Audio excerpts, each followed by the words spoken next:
almost ready. I'm almost ready. Yeah. Yeah.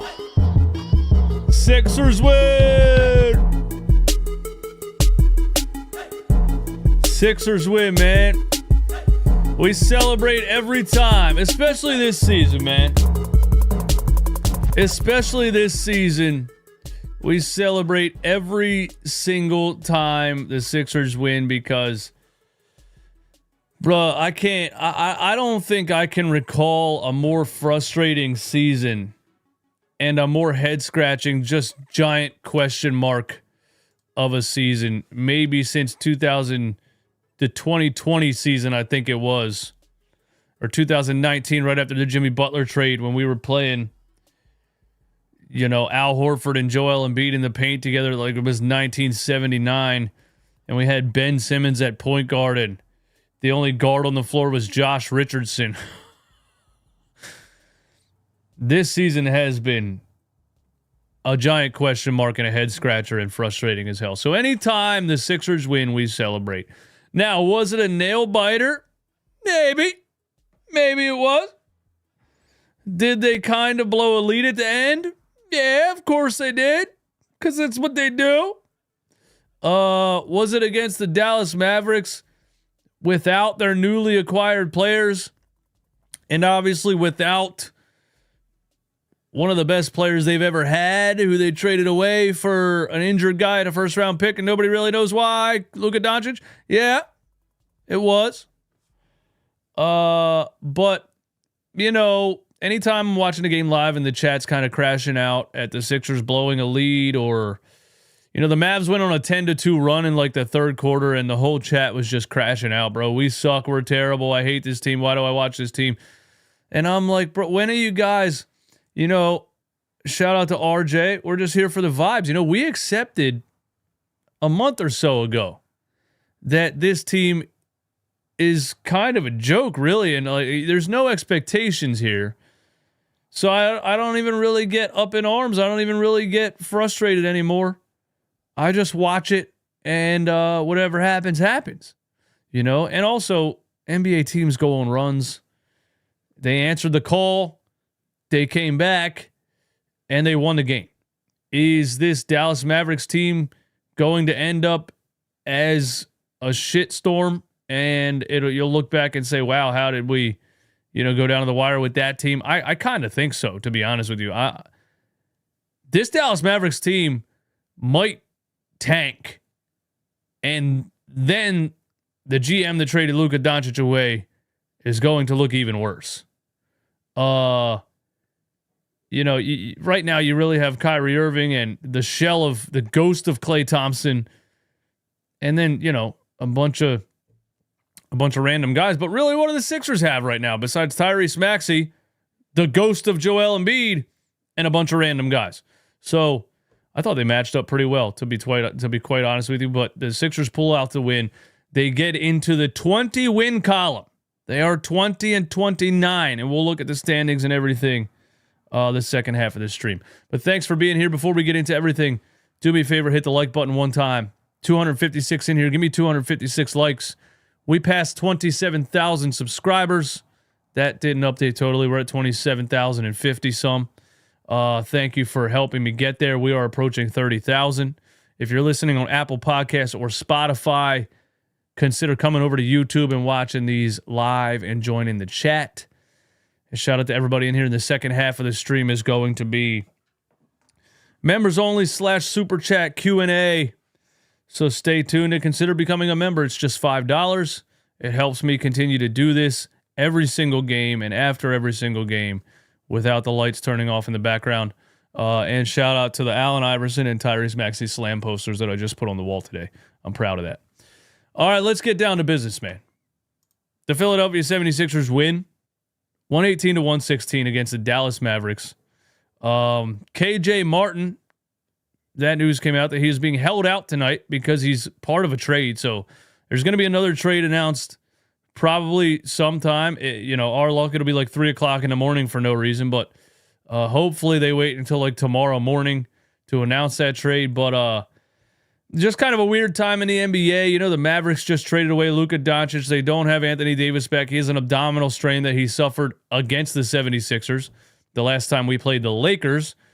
And the Sixers have a bunch of guys in limbo. They just traded away Caleb Martin for Quentin Grimes, who I put out a video talking about it. I didn't talk about Quentin Grimes really specifically. I just kind of talked about the Caleb Martin trade and what direction I think the Sixers are going in. I think tomorrow I'm going to put out one talking more specifically about Quentin Grimes because I really like him.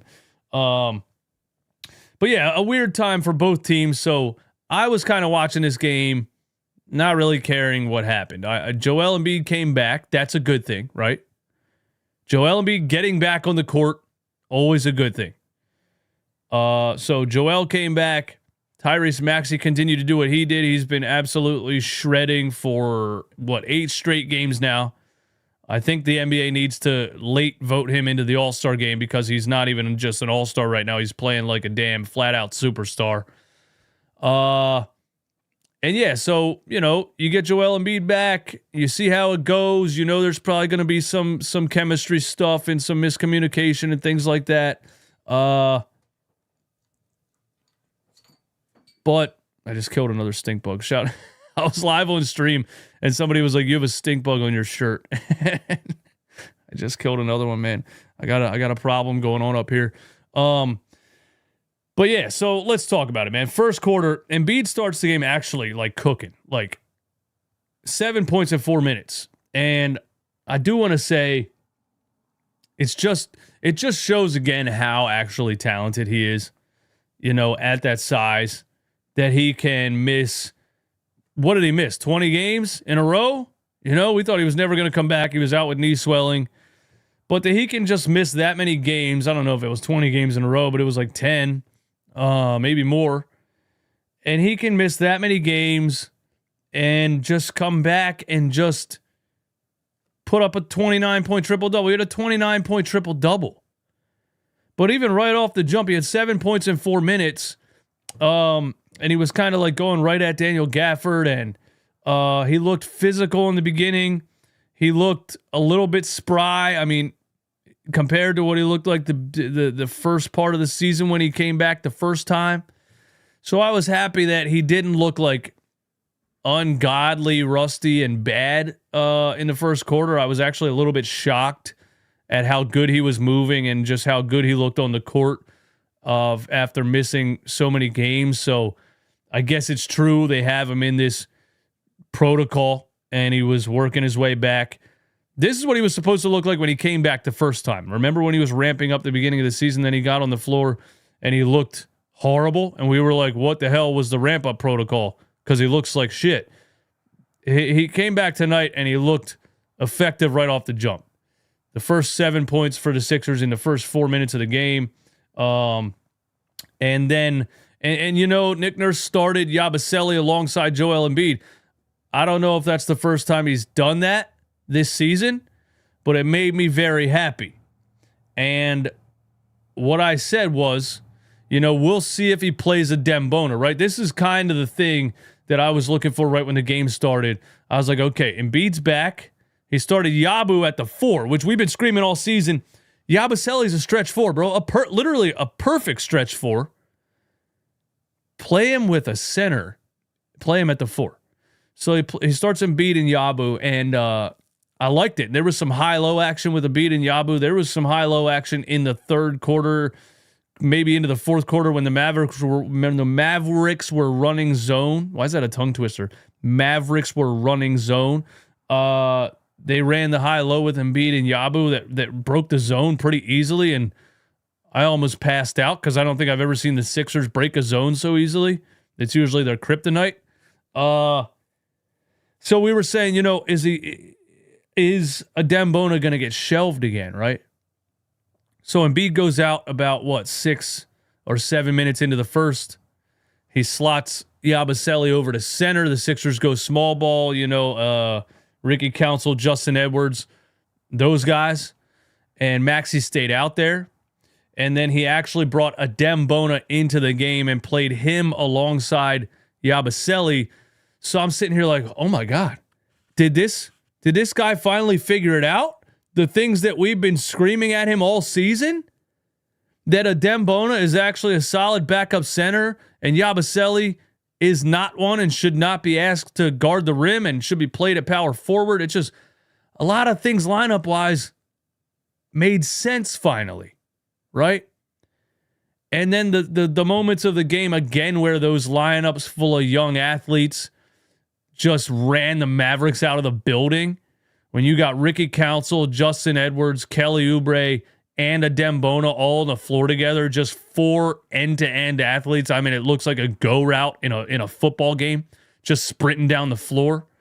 And it's like, finally, this guy who played Eric Gordon, Kyle Lowry, Reggie Jackson, and all these dudes for the first 30 games of the season, he's doing what we've been screaming the whole time.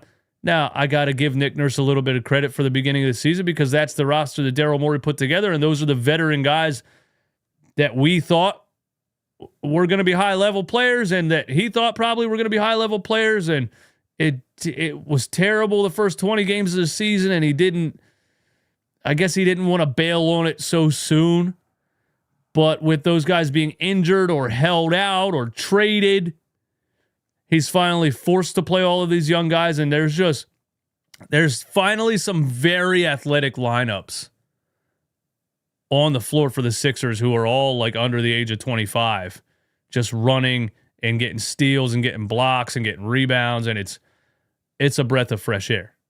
I got a little bit off topic. Now, back to Joel Embiid. He did have a 29-point triple-double. The whole course of the game, like, I didn't even really feel like Joel Embiid had an amazing game. And I guess that's how good he is too. You know, that he can come out after all of those, missing all those games, doesn't even really look like he's dominating, and has a 29-point triple-double. The triple-double came from, Tyrese Maxey handoffs, of course, and then the high-low that he was running with Yabusele, and he hit Kelly Oubre under the rim one time. We kind of dumped the ball to him around the free throw line, and right when they bring the double, we have a backdoor cut. Cough, cough, Doc Rivers.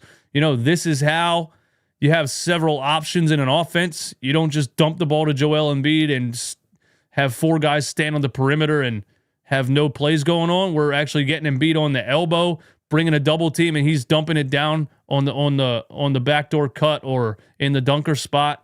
So that's how he comes up with what do they have, 10 assists. And also, he kind of played as a number 2 option to Tyrese Maxey, especially in crunch time.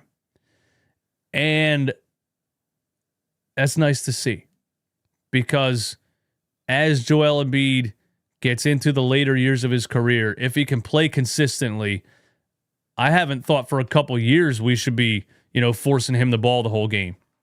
So it's nice to see, more of a perimeter guard in Tyrese Maxey kind of run the offense and have Joel Embiid really float around the elbow and the free throw line and really be the number 2 to Tyrese Maxey in the most important parts of the game. And I think that's the answer moving forward if Joel Embiid gets some consistent games under his belt and, doesn't have knee swelling again and is out for another month and a half, but we will see. The Mavericks made a run in the second quarter. The Sixers cut it to 7. They were down by 7 at halftime. We were making so many dumb mistakes in this game, man. Every time we cut that 7-point lead, we cut that lead to 2, to 3. We'd have another stupid turnover. A bad one Joel Embiid had in the third quarter when we cut the lead to 3, where just a lazy pass off of an inbound that he tried to get to Tyrese Maxey. It was an easy steal for the Mavericks, and then Najee Marshall gets an and one. So the reason this game was close and the Mavericks scored 116 was a lot more on the Sixers, I think, than the Mavericks. We just did a lot of dumb things. There was a lot of lazy plays. There was a lot of, defensive miscommunications and things like that. There was a play where Kyrie Irving was just standing on the other end of the floor with nobody near him off of a made free throw, I think. We still have trouble, guarding 5 people with 5 other people sometimes. So there was still a lot of those things. The fourth quarter was very interesting because the fourth quarter, we didn't look great with Joel Embiid on the floor. And Joel Embiid was a minus 12 in the game. And the reason Joel Embiid was a minus 12 in the game is because really, every time he was on the floor, and I know he had a 29-point triple-double, but really every time he was on the floor, it slowed the game down. And what the 76ers have been doing over the past 6 games that they won 4 of is getting up and down the court fast, sharing the ball, and all these young guys, Adembona, Yabusele, Justin Edwards, Ricky Council, Kelly Oubre, and Tyrese Maxey all running end to end.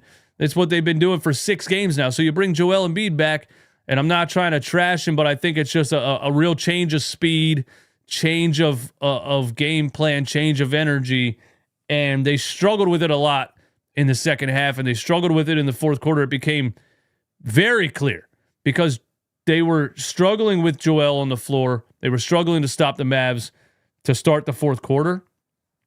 And then Embiid went to the bench, and they immediately made a run. It looked like the Mavs were about to put us away at the start of the fourth quarter when Embiid was on the floor.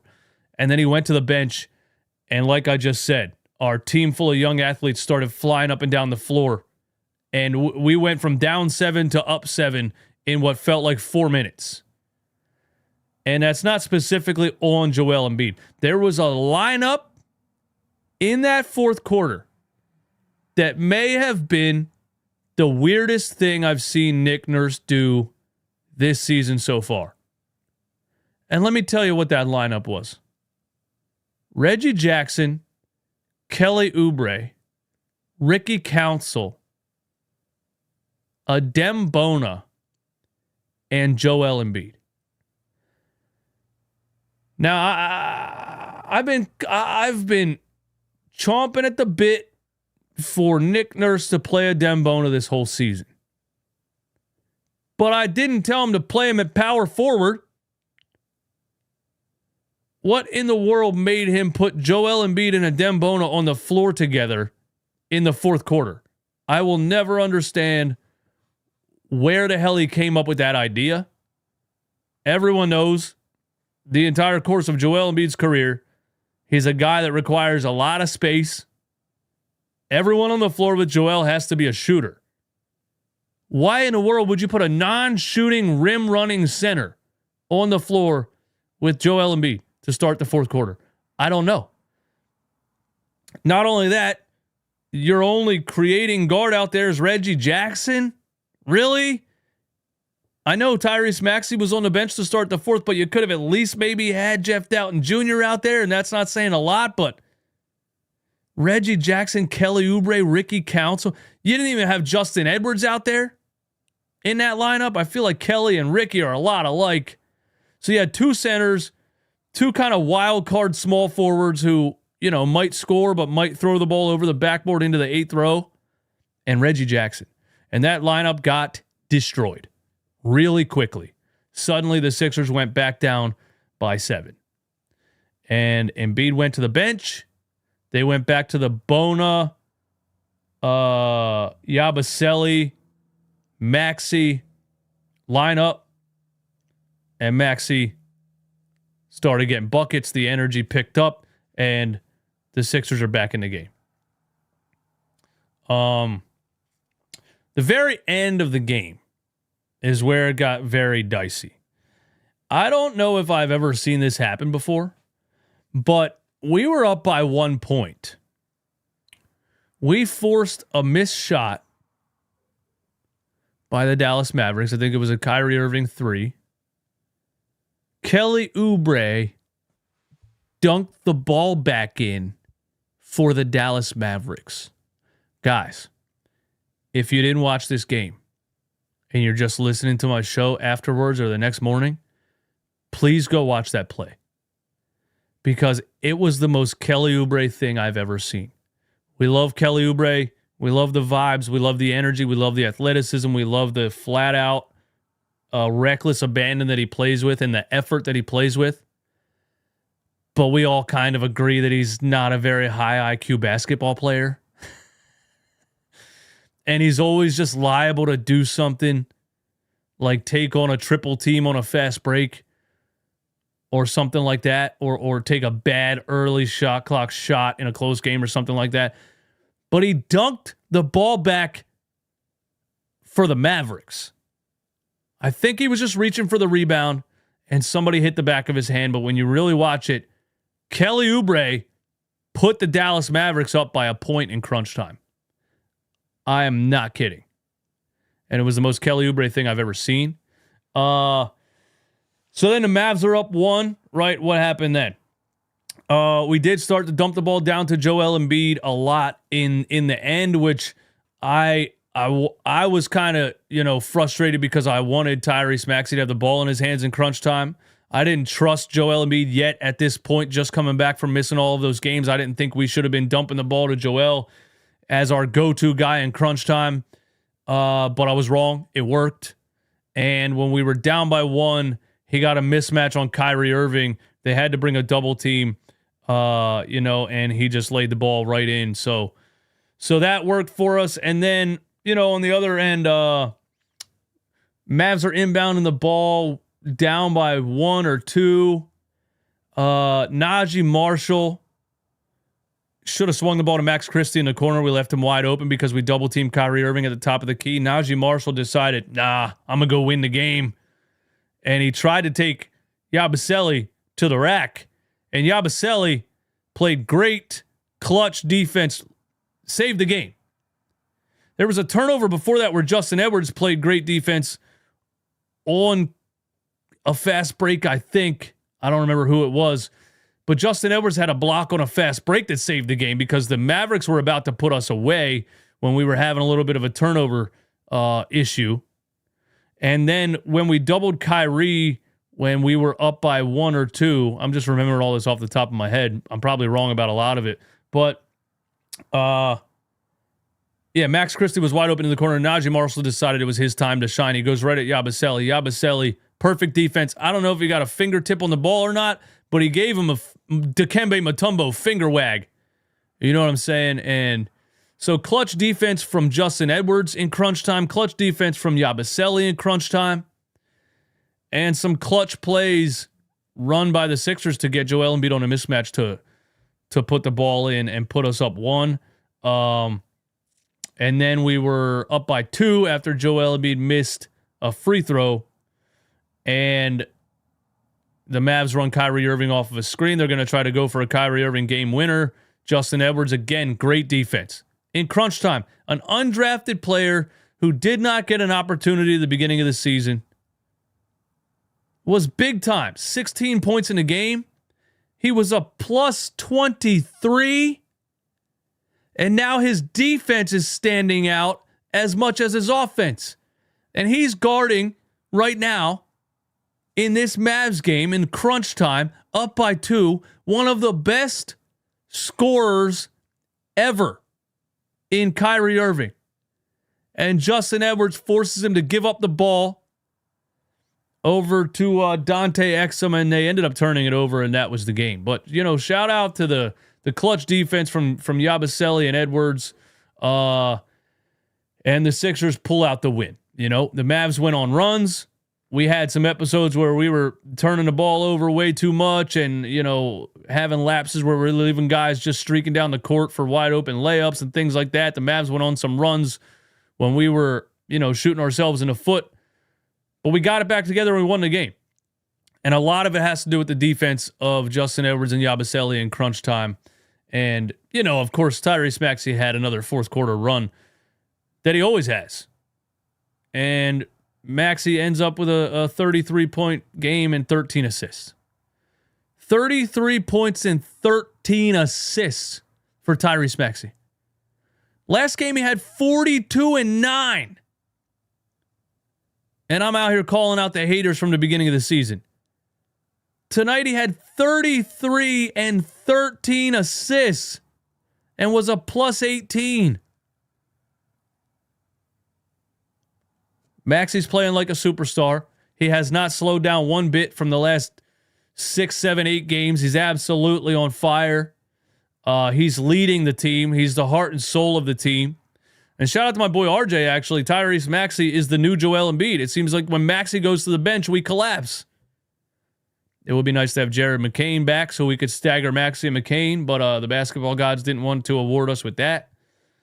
And yeah, I mean, you know, another great game from Gershon Yabusele, 19 points, 8 rebounds, 4 assists, some clutch defense down the stretch.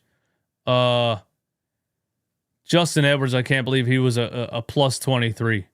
16 points for Justin Edwards and a plus 23. Yeah, Ricky Council had 8 off the bench. You know, he did his Ricky Council things, man. End to end, just playing with energy. A lot of these lineups are just full of young athletes, and it was so frustrating watching the beginning of the season, and now you're seeing this, and then Daryl Morey trades for another young athlete, a 6'4", 24-year-old shooting guard who shoots 40% from 3 and is one of the best off-the-dribble shooters in the NBA this year, Quentin Grimes. Do the Sixers have a youth movement happening? Reggie Jackson was a -9 in 15 minutes. Thankfully, Kyle Lowry has an injured hip again because he would have came in and been a -20,000. But yeah, I mean, it was a good win. I don't feel like Joel Embiid had a great game. If you watch the game, the second half, they were struggling when he was on the floor and Maxey wasn't out there. Like, realistically, every time Joel Embiid was out there without Maxey, the Mavericks made a run. That's why he was a -12. So a 29-point triple-double, and that's great. And, you know, I loved how Nick Nurse was using him in the high-low. 11 rebounds for Joel Embiid after coming back from missing that many games is great. He did get elbowed in the face again because he doesn't box out. So, you know, for those that are wondering, did Joel Embiid play an entire game without getting hurt? The answer to that is no, he didn't. He got elbowed in the face and was laying on the floor, and the Sixers had to call a timeout. He was fine. He stayed in the game. But Tyrese Maxey was the engine of the team. And Joel Embiid, you know, just fed off of it, tried his best to stay in rhythm and be part of, you know, just part of a ball-sharing offense more than just getting the ball to Joel on the block and like we used to. So, I don't know what I'm trying to say, man. Maybe if Joel Embiid can evolve into that, like Tim Duncan style of player, he can play out the rest of this contract and be very valuable. But I honestly don't really think he's a solidified number one option anymore with the way Tyrese Maxey is running this team. So I feel like I felt during the Boston Celtics game also. Because that, again, the Boston Celtics game on Christmas, they play fast, they shoot a lot of threes. You can't play through Joel Embiid. You'll get smoked. You can't take 20 seconds to get 2-point fadeaways. You'll get blown out because they're going to score a lot of points. So you got to run the game through Tyrese Maxey and, you know, pick your spots with Joel Embiid. And I think Nick Nurse did a good job, again, of doing that. Again, I want to give Nick Nurse credit for finally trusting Adem Bona and playing him in meaningful parts of the game defensively. I don't understand the fourth quarter lineup of Embiid and Bona on the floor together. That was a little bit of a head scratcher. I want to give Nick Nurse credit for finally trusting Justin Edwards. Justin Edwards becoming one of the best players on his team. An undrafted player who, you know, was a high prospect out of high school, went to Kentucky, but just didn't really show out and was undrafted. Pretty crazy that Bronny James was drafted and players like Justin Edwards were not, but that is the politics of the NBA and the politics of the world. To be honest with you, man, life isn't fair, and certain people get certain things handed to them. Shout out Nick Marchetti, Super Chat. Embiid already ruled out for tomorrow. Yeah, it's a back-to-back, man. I don't expect him to play a back-to-back. Let me know if Embiid does, you know, give me an update if Joel Embiid does play a back-to-back. You know what I'm saying? I'm going to tell you about the sponsor of this show, and then we're going to go to the members-only / Super Chat Q&A. Thank you for hanging out. Thank you for being here. The Sixers win, and that's all that matters. And these post-game shows are brought to you by our friends at Game Time Ticket app. Game Time is the best place to buy tickets because tickets get cheaper as you get closer to the event. And they do all the work for you. You don't have to go on Facebook Marketplace or anywhere else and sift through a bunch of season tickets and try to find something that's a good deal. Look, Miami Heat tomorrow. Deals available. You go right over to Game Time and they tell you, look, super deal, $42. And you click on it and where are you at for $42? You're right there in the second level for $42. Miami Heat versus 76ers. They give you the overall cheapest ticket at $3. I'm sorry. $3. Hold up a second. The cheapest ticket in the house is $3. Well, Embiid's not playing. But the 76ers have been fun to watch recently. And so, the cheapest ticket in the house is $3. Look at this one behind the basket, $126. That ain't bad at all. So yeah, go to Game Time Ticket app. Use the promo code CLNS for $20 off. Game Time. Again, download the app. Use promo code CLNS for $20 off. Lowest price is guaranteed, only on Game Time. What do you guys have to say about this game? Hayden says, how do you subscribe? Oh, you mean to the members? You have to either be on an Android device, there's a join button on the YouTube app, or you have to go on a web browser. So on iPhone, you would have to go to literally like youtube.com on your web browser, because iPhone app does not have a join button. That is a Apple versus Google something or other BS. Let's look at the standings real quick, and then we'll get into the Q&A. So, be sure to have your hot takes ready. All right, have your hot takes ready, man. And any questions, or just give me your thoughts on the game in the chat or whatever. And, of course, members and super chats are first. I will read the rest of the chat. I'm not shunning you guys. I'm just saying members or super chats get first dibs on the Q&A section. Let's go to standings and see where we are, man, because I haven't checked it in a minute. Chicago Bulls, 10th seed. There they are, 19 games behind first, and the 76ers are 19.5. So this win puts the 76ers a half game out of the play-in tournament. Funny enough, we play the Miami Heat tomorrow, and the Miami Heat are in the 6th seed. It would be very nice for the Sixers to avoid the play-in tournament altogether and get up to the 6th seed. They are 20-29. There is, what are we at, 49 games, so there's 33 games left in the season. It'd be tough. It'd be tough for them to win enough games to get up to the 6th seed and avoid the play-in tournament. But at least we know what they're about to do. Now, they're about to try to win. They made another trade for a player who is healthy and is scoring 10 points per game, was scoring 10 points per game off the bench for the Dallas Mavericks. So we're going to be seeing the Sixers probably in the play-in tournament this season. And if Joel Embiid is healthy, I mean, all we really need is for him to look like he looked tonight. We need him to look a little bit better than he looked tonight, because, again, I said the Mavericks made some runs when he was in the game in the beginning of the fourth quarter, and when he went to the bench, we started to pull away. So, he has to be able to hang better with the speed of some of these teams. But if he strings together some games and stays healthy, maybe something good happens. I'm not sure. But again, we're just here for the vibes. We are just here for the vibes. Shout out to the members in the chat. R.S. Carter, Nick Marchetti, Maxey for 40 tomorrow. Maxey had 33 and 13 tonight. And yeah, in the fourth quarter, he was really feeding Joel Embiid a lot. They were running a lot of plays with Joel around the elbow. And so Maxey he could have broke 40 tonight, but they were using him and Joel Embiid back and forth.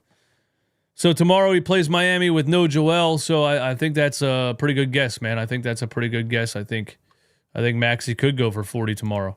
Bulls about to beat the Heat right now. Bulls are about to beat the Heat right now. Okay, so we could get another loss in the Miami Heat column. Let me see that game. Where's that at? The Chicago Bulls. Yeah, they beat the Miami Heat 133-124. So I don't know if this was already updated. Yeah, this was already updated when I checked it. It says the Heat are 24 and 23. I'm not sure if that's with that loss to the Bulls or not. Is it a bad move if you just dump the KJ contract if it means you could re-sign Yabusele? The way the Sixers' money is right now, they can already pay Yabusele because they're under the luxury tax, which frees up the non-taxpayer mid-level exception, which is $15.4 million, which I think would be enough to pay Yabusele. Now, if there's a team out there that offers him like 17 or 18 and he takes it, that would suck. We love having Yabusele here.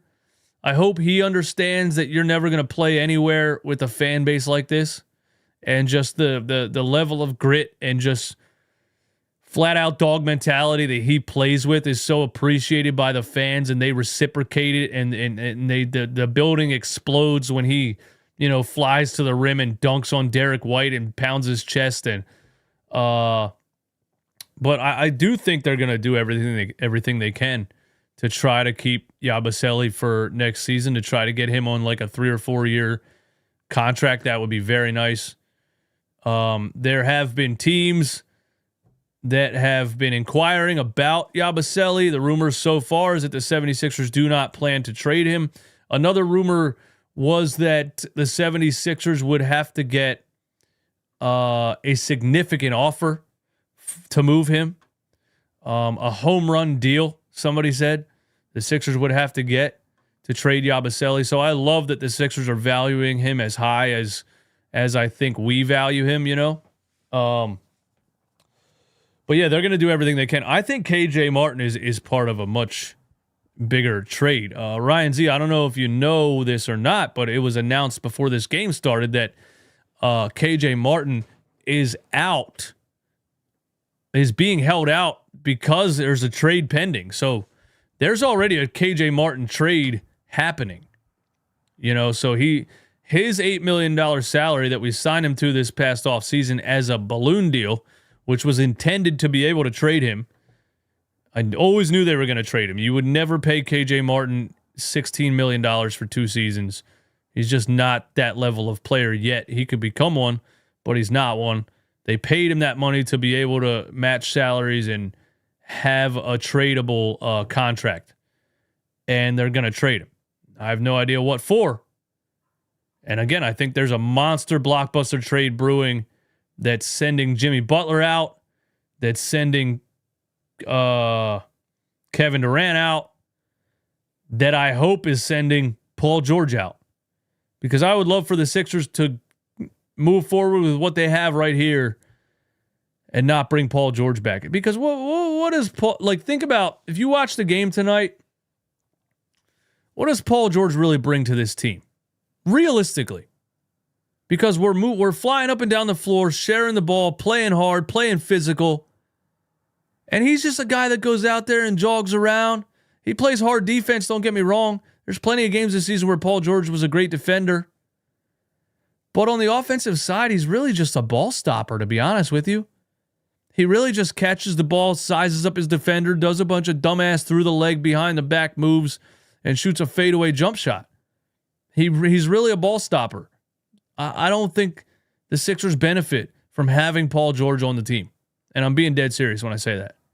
And, he's out with a pinky injury for a month and a half anyway. So, who really cares? Okay, R.S. Carter. Shout out to R.S. Carter. Said Miami lost to Chicago a couple minutes ago. The standings didn't reflect that. So we will fall to an entire game behind the Chicago Bulls. But if we win tomorrow, we make up an entire game on the Miami Heat, who are in the 6th seed.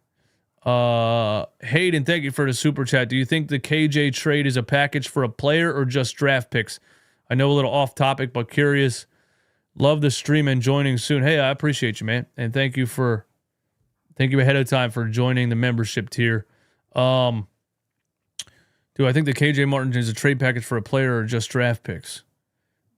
I think it's going to be a player. I haven't heard any noise about the Pelicans either. I know the Pelicans, I think, are trying to move off of Brandon Ingram. I would love if the Pelicans could traded Trey Murphy, but they're not going to do that. The Pelicans would be absolutely dumb to trade Trey Murphy. He's 24 years old and he's an absolute stud, and is averaging almost damn 40 points a game the past 5 games.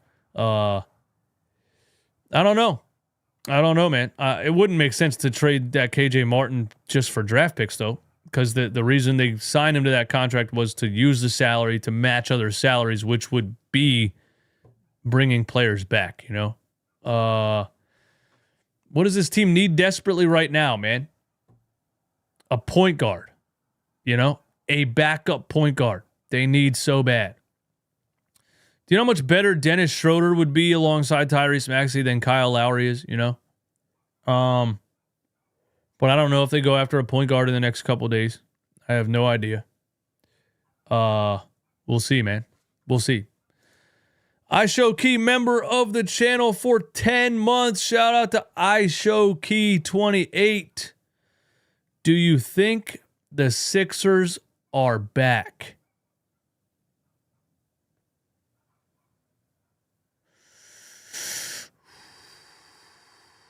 No. Nah, I don't think so, man. I don't really think so. I think it's too much of an uphill battle to climb. If by back, do you mean back to what we thought this offseason, which was championship contender? No. I think there's too much of a hill to climb through the play-in tournament and everything, and then you have Joel Embiid, you know, comes back, plays solid, doesn't look like he's in 100% shape, you know, and then you'll probably have, you know, he plays 3 games and then he's out again with knee swelling. And no, I don't think they're back, man. I think there's too much of an uphill battle for them. Like Cleveland, Boston, or New York in a 7-game series? No, I just don't think so. I don't think this team has enough right now. I think they have something to build on moving forward.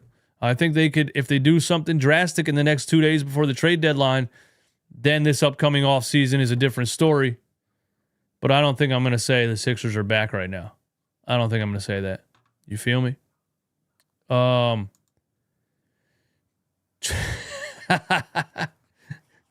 Trade Zion to the Lakers to join the Luka Fat Camp. Woo, man. I posted a picture on Twitter of rookie Luka Doncic versus Luka Doncic right now, and he was 230 pounds as a rookie. He is 260 or 270 right now. And, you know, I've gone over it for a couple of days, and I still don't think the Mavericks should have traded him. I think the Mavericks should have done everything in their power to try to get him to understand that if you don't get your ass in shape and stop drinking beer all day, you're going to have a short career, and you're going to ruin your legacy by constantly having strained calves and pulled hamstrings. And you're going to continue to get cooked defensively because you can't run because you're fat. You know, I think the Mavericks should have done everything in their power to at least a player that good.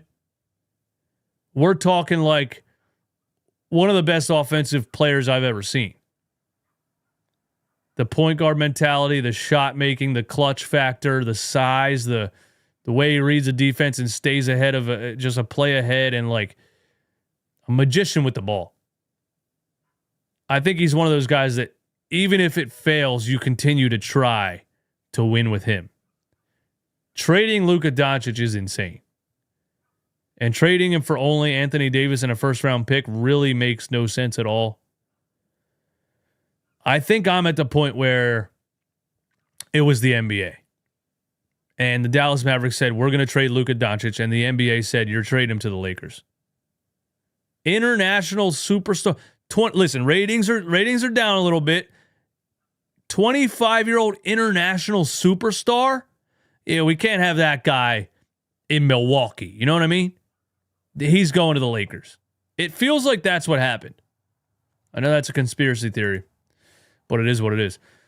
David, 33 games left and they have the third softest, easiest schedule in the NBA. Do you think they'll finish above 500? The way they've been playing, dude. Yeah. Yeah, the way they've been playing, man. Yeah. Yeah. Let's look at this. Let's look at the schedule. Thanks for that question, David, and thank you for being a member of the channel, man. I appreciate all you guys for the memberships and the super chat.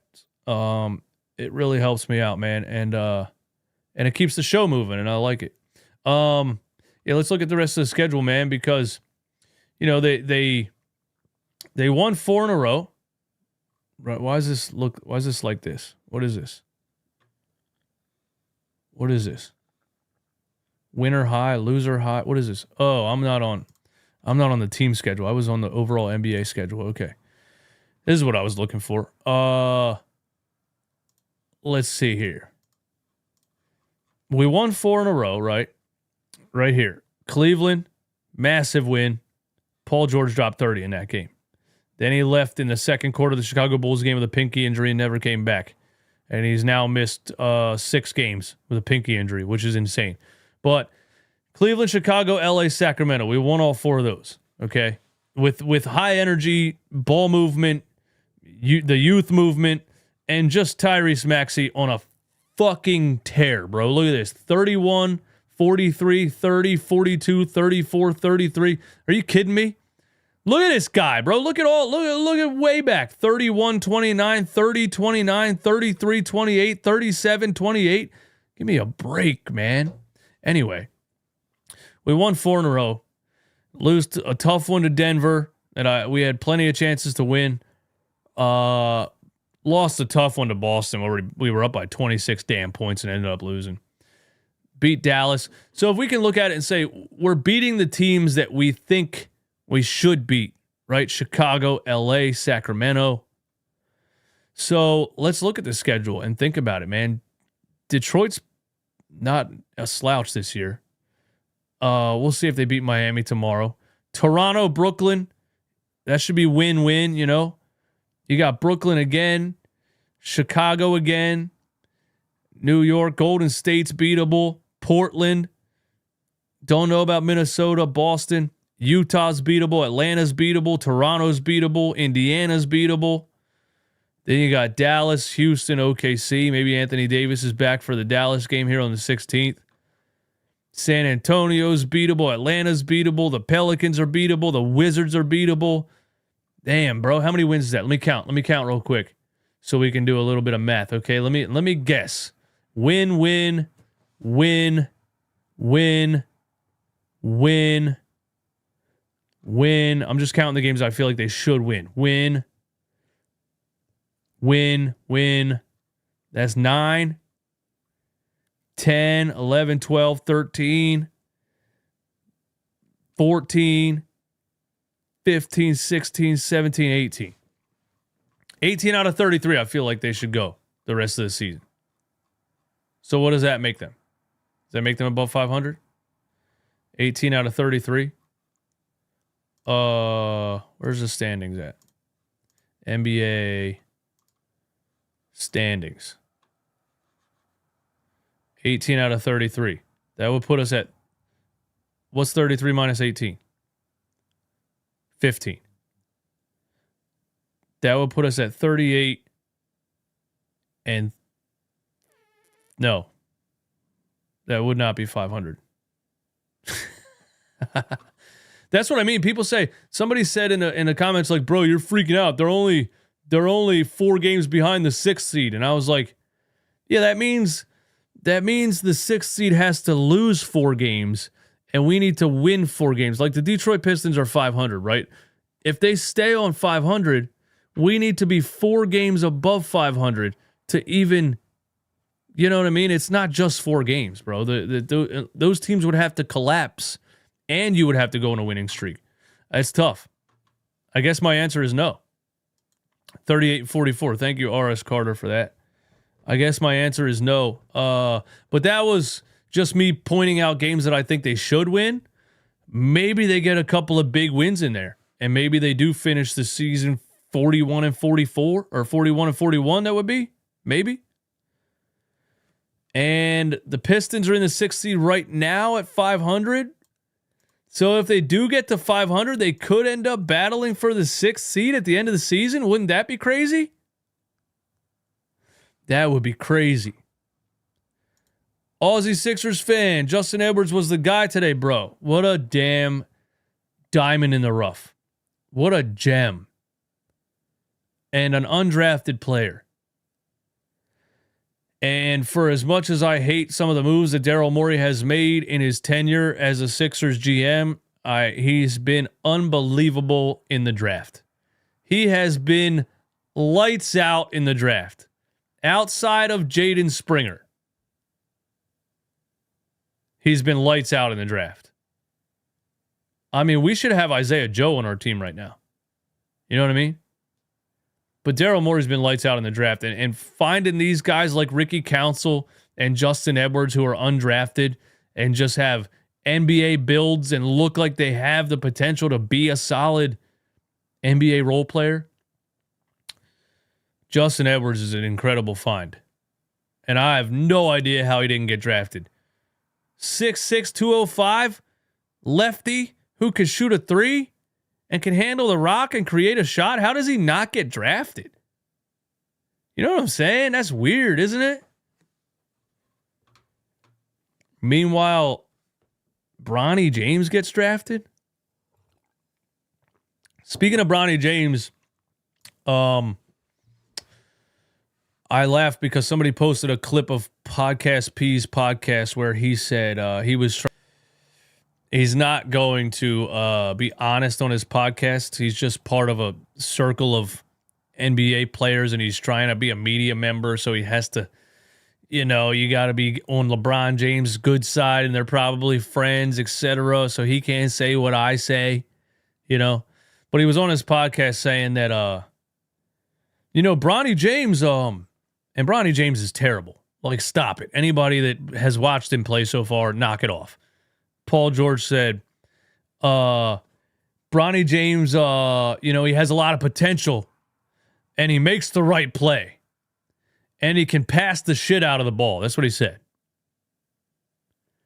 And I replied to that clip with a picture, a graphic that said, Bronny James has the worst field goal percentage in the history of the NBA. In a minimum 20 games in the history of this entire league, any player who's ever played 20 or more games in this league does not have as bad of a field goal percentage as Bronny James. He has the worst field goal percentage in the history of the NBA. You would think there would be some guy somewhere that played 20 games that never made a shot.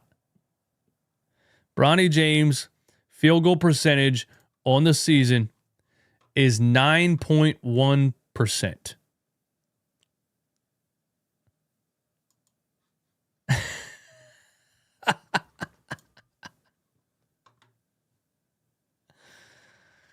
Straight politics, man, and the Lakers need to move on from it, dude. Maybe they trade LeBron and they buy out Bronny James for his guaranteed $8 million because it's absolutely ridiculous. Why do we hate on him so much, bro? Let me tell you why. Bronny James is 6'1". How tall is he? 6'3"? How tall is Bronny James? Bronny James is 6'2". He's 6'2", and he averaged 5 points per game in college. He averaged 8 points per game in high school. Bronny James is not an NBA talent. He never was an NBA talent. To be in the NBA at 6'2", you have to have a lightning quick handle. You have to have an incredible point guard mentality and tendency as a facilitator, and you have to have an absolute lights-out three-point shot, and he has neither of those things at 6'2", and he can't defend anybody. He is flat out not an NBA talent. He never was.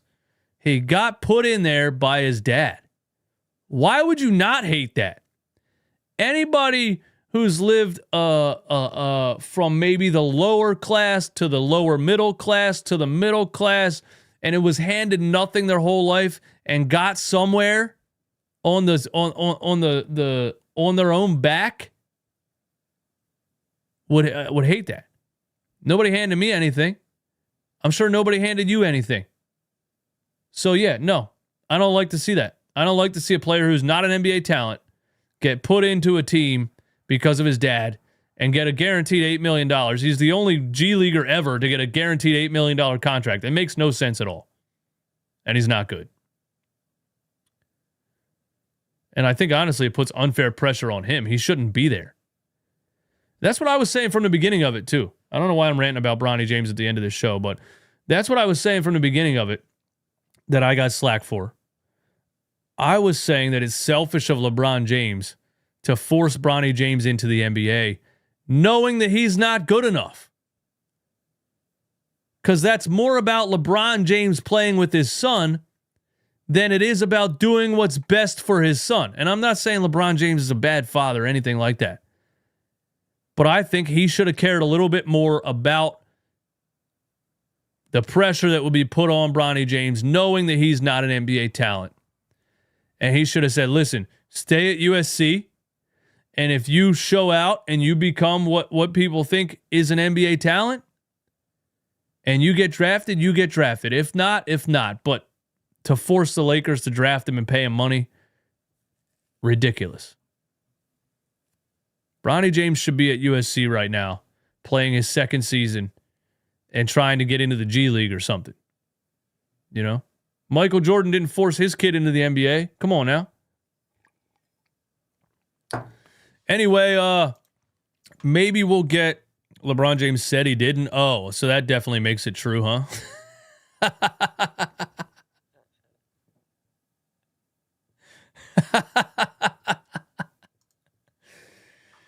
Yeah, that's all I got, man. The Sixers win a good one. It was ugly at times, but Joel Embiid came back. Now we'll see about the KJ Martin trade. Maybe we get an announcement on that tomorrow. I'll be happy if they beat the Miami Heat tomorrow. We'll see, man. And I will talk to you guys very soon. Thanks for hanging out. You're the best.